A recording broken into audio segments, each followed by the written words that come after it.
Temos conversado sobre fé em dias de lamento. Não há como negar que nós estamos vivendo dias de lamento.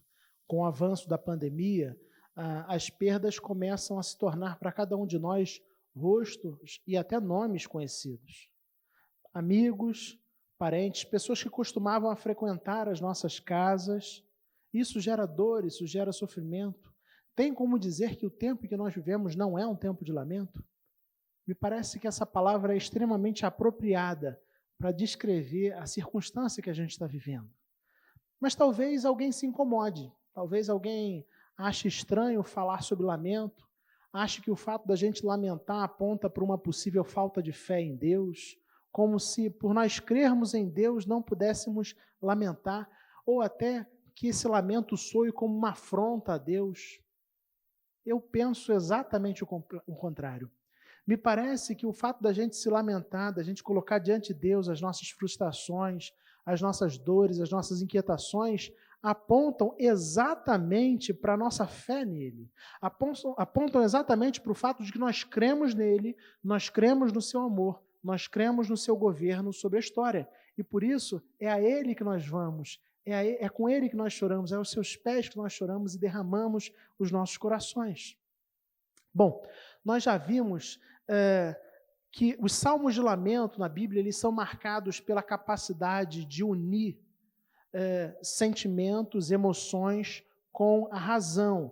São capazes, são salmos, são lugares da Bíblia onde nós encontramos pessoas que falaram das suas emoções com muita propriedade, com muita profundidade, mas sem abandonar, sem perder uma cosmovisão, uma visão da história, uma visão do mundo fundamentada de uma maneira bíblica. Se a gente pensar nos salmos de lamento como orações, a gente vai perceber o quanto esses momentos de encontro com Deus, essas orações, eram transformadoras para aqueles que oravam, para os salmistas. A quantidade e o nível de transformação que aconteceu nas mentes e nos corações dos salmistas. Para ouvir mais sobre as duas mensagens anteriores, você pode procurar depois por IPCcast nas principais plataformas digitais de podcast. Ou então aqui no nosso canal do YouTube, o vídeo dessas mensagens está gravado também e foi postado. Hoje eu quero conversar com você sobre o Salmo 57. Mas antes de ler o texto, eu quero convidar você a mais uma vez fechar os seus olhos para que a gente peça a direção de Deus para esse momento. Vamos orar? Deus bondoso, nós exaltamos e engrandecemos o teu santo nome. Só tu, Senhor, é digno de toda honra, de toda glória e de todo louvor. E nesse instante, Senhor, onde nós abrimos a tua palavra com o desejo sincero de ouvir a tua voz, com o desejo de ter direção, Pai, a direção dada por ti para os nossos corações e vidas, nós pedimos, Senhor Deus, que as nossas mentes e corações estejam atentos a ti, Senhor. Que o teu Espírito Santo ilumine as nossas mentes e corações e que a gente perceba de maneira muito clara a tua voz falando aos nossos corações hoje, em nome de Jesus. Amém, Senhor. Amém. Vamos ler o Salmo 57? Diz assim: para o mestre de música, de acordo com a melodia, não destruas. Poema epigráfico davídico, quando Davi fugiu de Saul para a caverna. Versículo 1.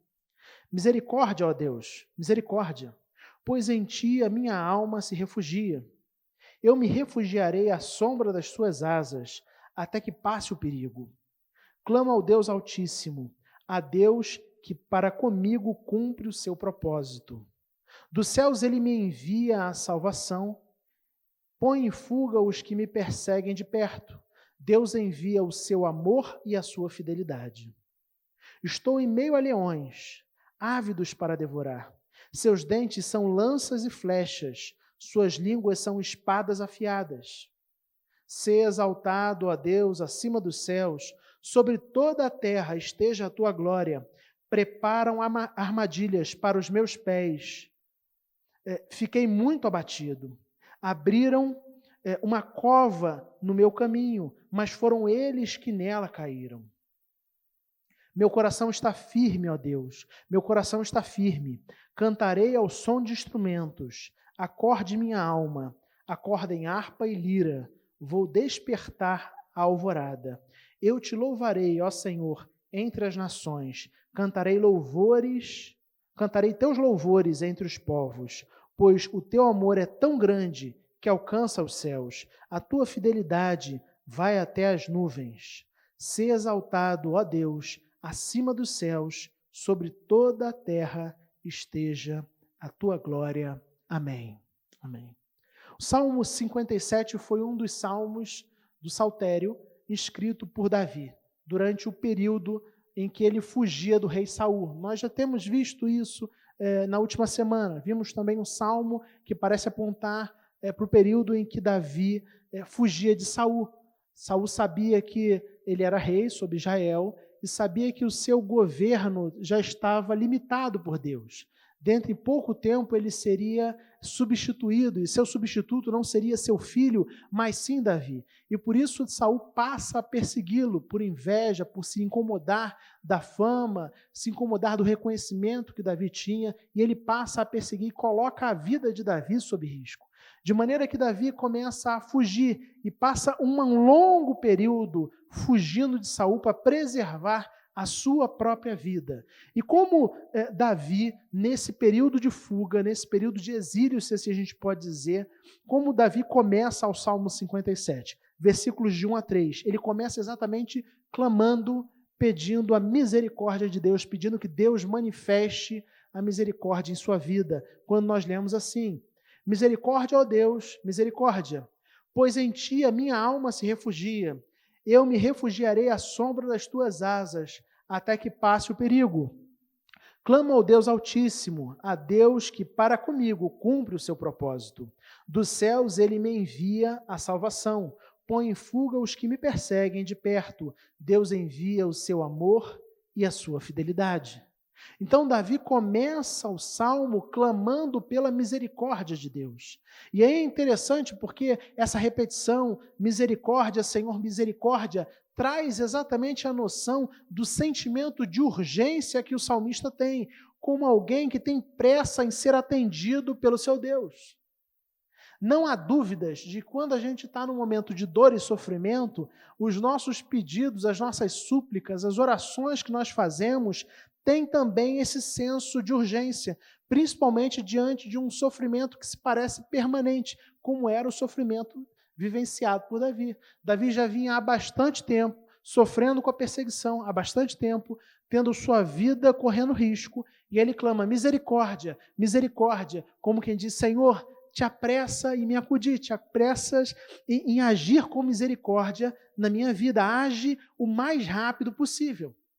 E logo depois de clamar por misericórdia, Davi afirma que ele havia entregado sua vida, se entregado ao cuidado de Deus e agora desfrutava de um lugar de segurança às sombras das asas do Deus Pai Todo-Poderoso, rico em bondade.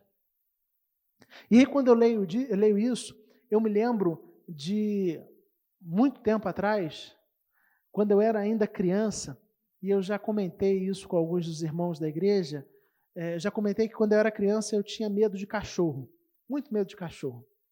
E os vizinhos do meu pai, no caso onde meus pais moram, em determinada época compraram um cachorro grande, esse cachorro da raça Doberman.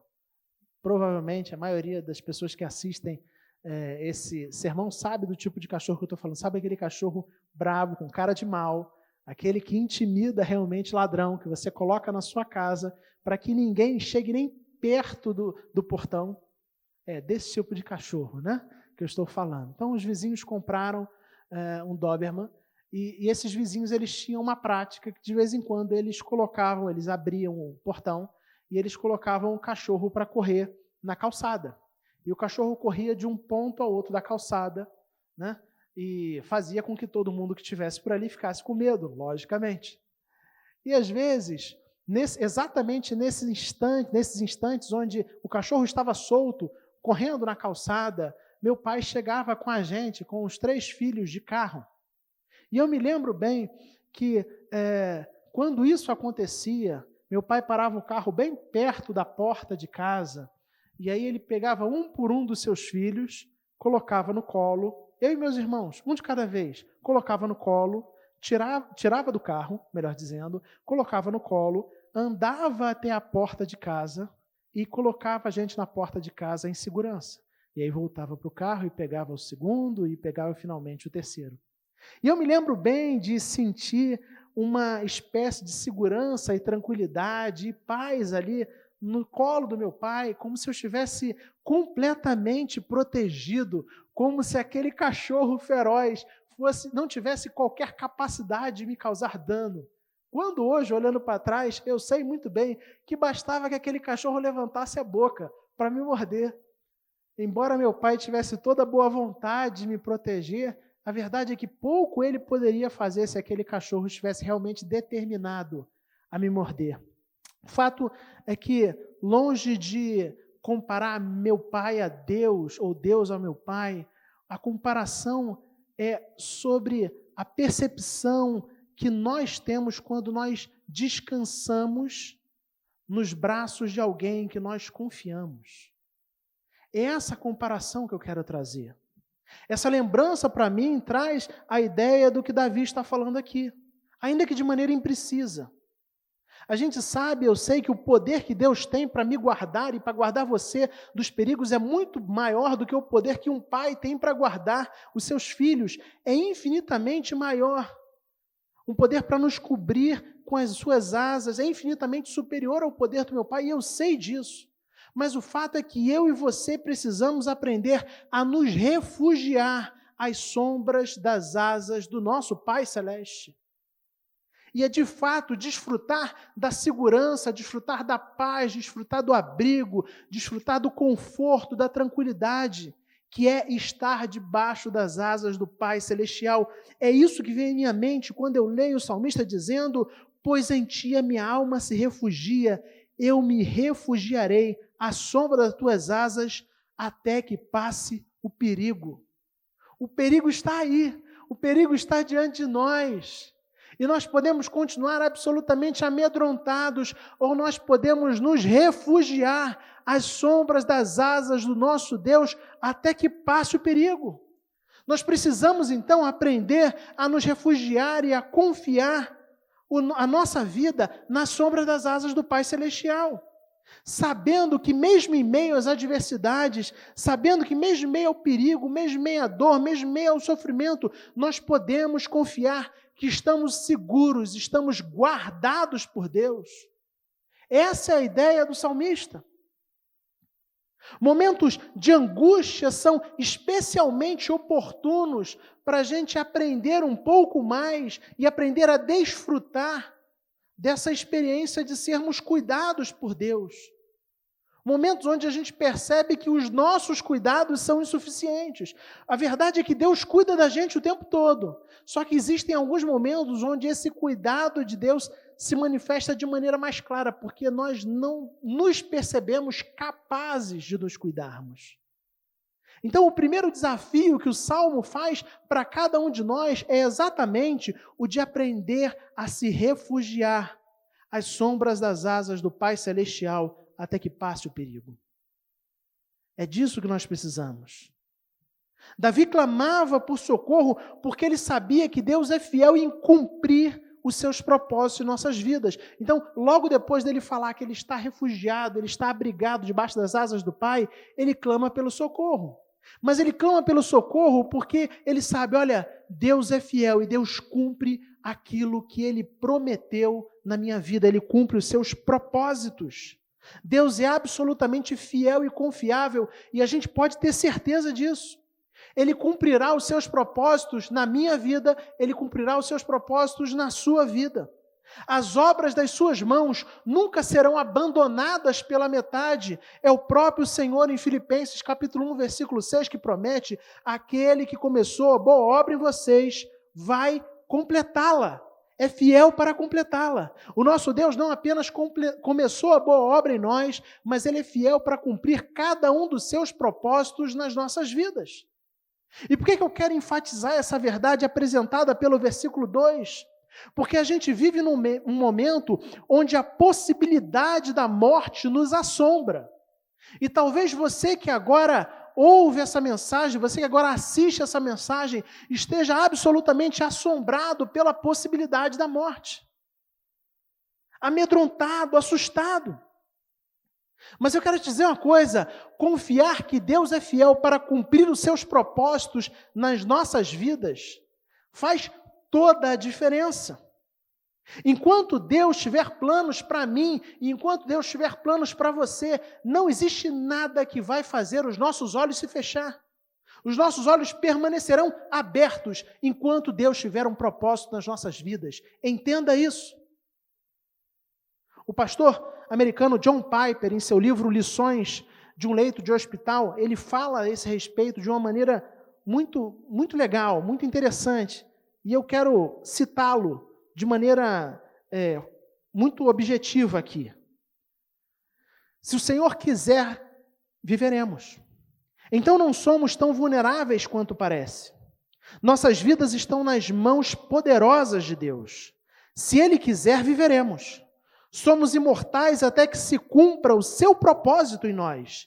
Nenhum adversário ou doença pode nos eliminar se Deus desejar que vivamos.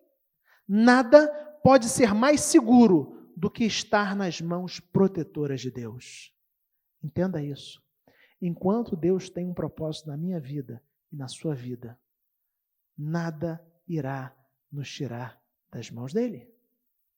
Nada irá fazer com que os propósitos dele sejam frustrados. Nada irá fazer com que a obra que ele começou em nós termine pela metade. Ele é fiel para completá-la. Me parece que John Piper possivelmente tenha se inspirado em George Whitefield, pastor anglicano, evangelista do século XVIII, a quem se atribui uma frase belíssima: somos imortais até que a nossa obra na terra esteja completa. Entenda isso. Preste bastante atenção nessa verdade. Descanse na certeza de que Deus é fiel para completar a boa obra e o propósito que tem na sua vida. Deus é fiel para cumprir os propósitos na sua vida. Como nós lemos em Tiago, capítulo 4, versículos 14 e 15, vocês nem sabem o que acontecerá amanhã, que é a sua vida. Vocês são como a neblina que aparece por um pouco de tempo e depois se dissipa. Em vez disso, deveriam dizer: se o Senhor quiser, viveremos ou faremos isto ou aquilo. A nossa vida depende exclusivamente da vontade de Deus. Enquanto Deus tiver propósito na minha vida e na sua vida, os nossos olhos permanecerão abertos nesse mundo. Entenda nisso. Os propósitos de Deus não são abandonados pela metade. A boa obra de Deus não abandona a obra que Ele começou a fazer. Perdão, a boa mão de Deus não abandona a boa obra que Ele começou a fazer pela metade. Ele completa. Enquanto Deus tiver um propósito na minha vida, enquanto Deus tiver um propósito na sua vida, descanse. Nem doença, nem inimigo poderá nos abater. Eu não estou falando aqui para você ser irresponsável. Eu não estou falando para você deixar de tomar os cuidados com a sua saúde e com a saúde das pessoas que te cercam, que estão à sua volta. Mas o que eu estou falando é que para que a gente entenda exatamente que os nossos olhos não estão abertos ou fechados por causa de uma doença. Os nossos olhos estão abertos ou fechados por causa da vontade de Deus. Eu realmente não pretendo ser atingido por essa realidade do coronavírus. Espero, não sei se vai acontecer comigo, não sei se eu vou ficar doente, não sei. Eu não tenho certezas com relação à minha vida. Agora, uma certeza eu tenho, que não será um vírus ou qualquer outra circunstância que terá a palavra final sobre a minha vida.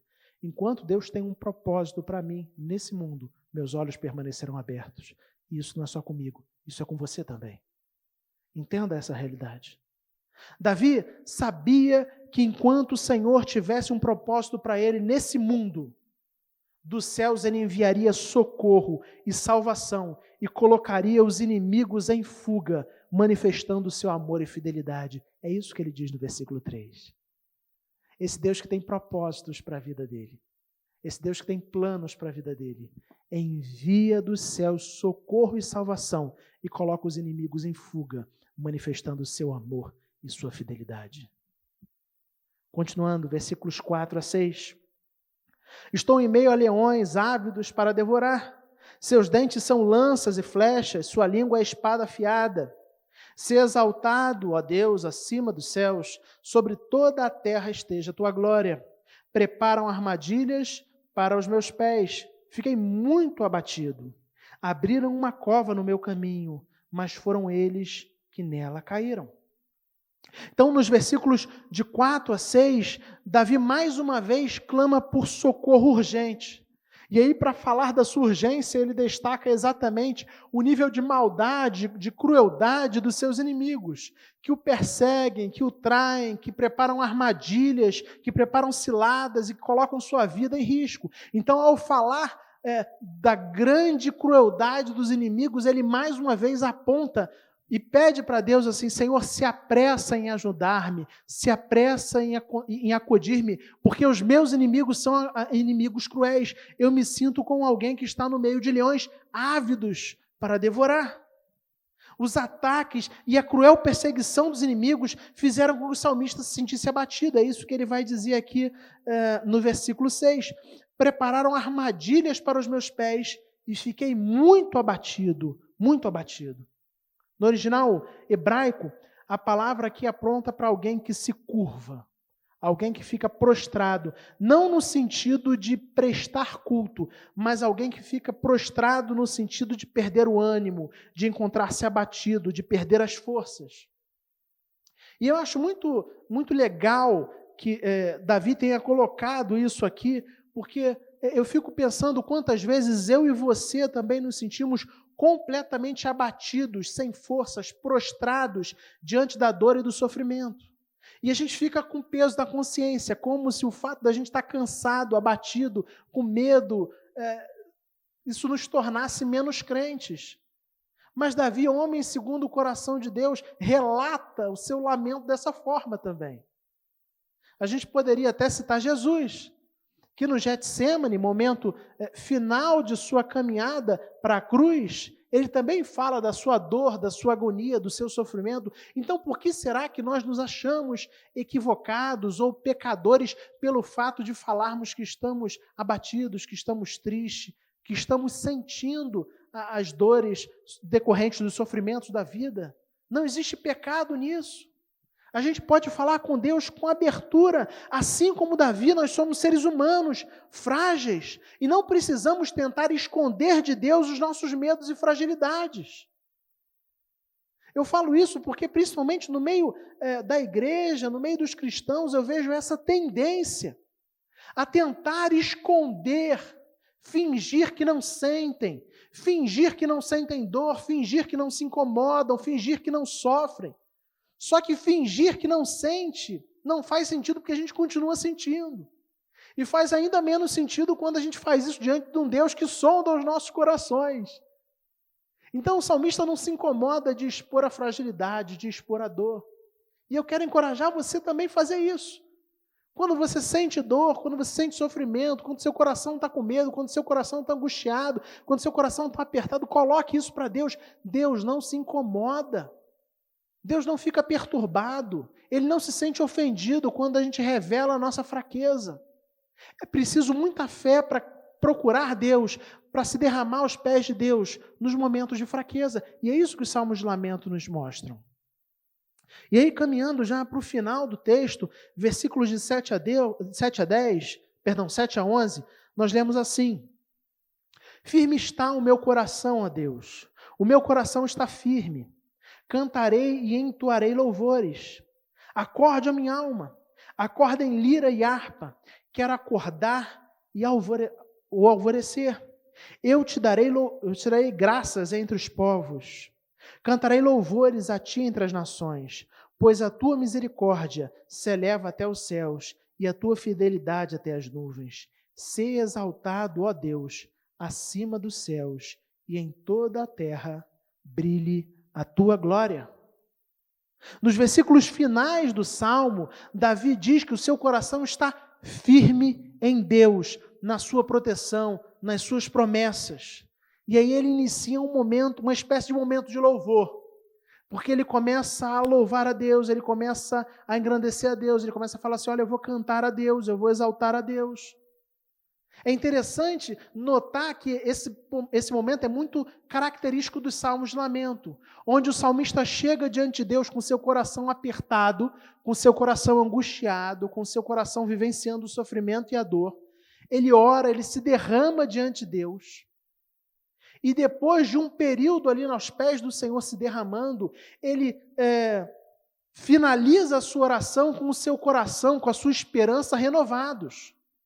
Perceba que não houve tempo para o salmista, a situação vivencial continua a mesma. Os inimigos continuavam existindo, os perigos continuavam existindo, mas o coração do salmista foi transformado. A expectativa, a esperança foi renovada. O salmista que começa lamentando, ele agora termina celebrando. Davi agora dialoga consigo próprio, e aí perceba o que ele vai fazer no versículo 8, é dialogar com ele mesmo, convocando o seu coração, convocando a sua boca e o instrumento para se unirem em louvor e adoração ao Deus que é fiel e misericordioso. Acorde a minha alma, acorda em lira e harpa, quero acordar o alvorecer, eu te darei graças entre os povos, cantarei louvores a ti entre as nações. Nessa parte final do Salmo, então, eu quero pontuar ainda mais um aspecto que eu julgo extremamente importante para os nossos dias, mais um aspecto que eu entendo que é extremamente relevante para a gente pensar. Quando nós passamos por momentos difíceis, quando nós passamos por momentos de sofrimento, quando nós passamos por momentos de dor, quando nós passamos por momentos de angústia, é possível que nós sejamos tentados, é bem possível, e é bem comum, eu até diria, que nós sejamos tentados a esquecer que Deus é digno de gratidão e louvor. É possível que eu e você deixemos que as nossas dores façam sombra, obscureçam as manifestações da graça e da misericórdia de Deus na nossa vida. E a gente passa apenas a lamentar, apenas a se estresser e perde de vista, perde de perspectiva o cuidado, o amor, a graça, o sustento de Deus nas nossas vidas. Porque grandes coisas Deus faz por nós. Então, momentos difíceis podem obscurecer essa realidade, fazer com que a gente fique tão focado nas dificuldades, tão focado nas dores, tão focado no sofrimento, que a gente perca de vista a oportunidade de louvar ao nosso Deus. Por isso, a minha oração é para que a dor e o sofrimento não nos impeça, não te impeça de louvar a Deus. Que dor e sofrimento não nos impeça, porque eu creio que mesmo em meio à dor, todos nós temos motivos para louvar e para engrandecer o Senhor das nossas vidas, o nosso Salvador, assim como Davi tinha. Quero então convidar você agora a fazer isso nesse instante. Você que acompanha essa celebração online pelo YouTube, eu quero convidar você a fazer orações e colocar isso no chat, comentar. Coisas breves, eu quero louvar a Deus por isso, eu quero agradecer a Deus por aquilo, eu quero glorificar a Deus por isso, eu quero exaltar o Senhor por aquilo, para que a gente faça esse exercício de lembrar os motivos de louvor, lembrar os motivos de gratidão, os motivos de adoração ao nosso Deus. Lembre-se, o principal motivo já nos foi dado. Deus demonstra a sua bondade, o seu amor e a sua fidelidade, enviando Jesus Cristo, o seu Filho, à cruz. Por isso, não permita que o sofrimento te impeça de dar glórias ao Senhor das nossas vidas. Lembrando, então, os 3 aspectos que eu destaquei.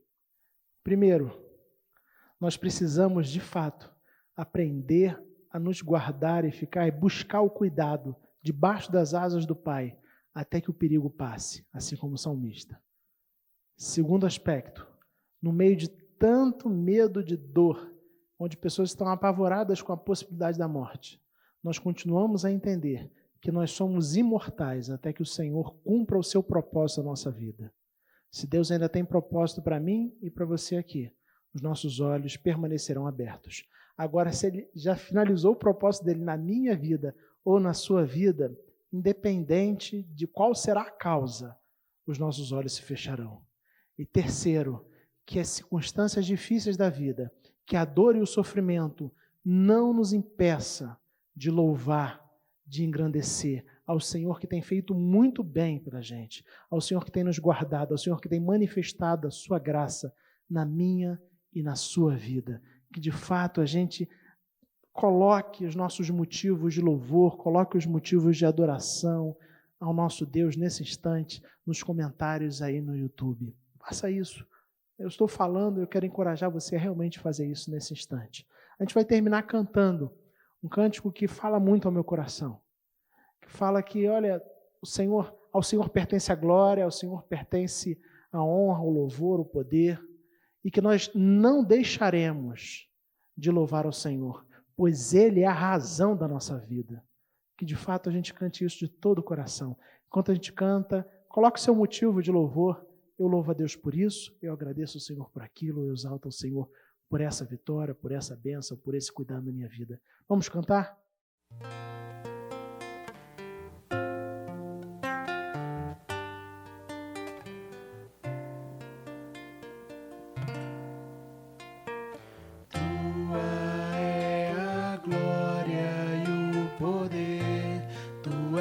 Para sempre, Rei, honra e majestade estão diante do Senhor. Não existe nenhum Deus que seja digno como tu. Nada vai me separar de ti. Tu és a própria vida em mim. Não deixarei de te louvar, não deixarei de te buscar. És a razão da minha vida, vivo pra te exaltar. Não deixarei de te louvar, não deixarei de te buscar. És a razão da minha vida, vivo pra te adorar. Tua é a glória e o poder, tu és pra sempre, Rei. Honra e majestade estão diante do Senhor. Não existe nenhum Deus que seja digno como tu.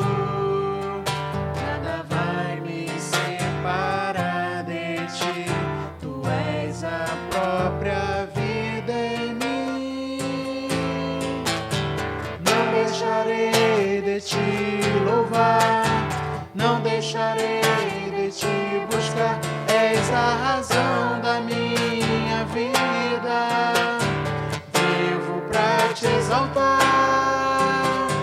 Não deixarei de te louvar, não deixarei de te buscar. És a razão da minha vida, vivo pra te adorar.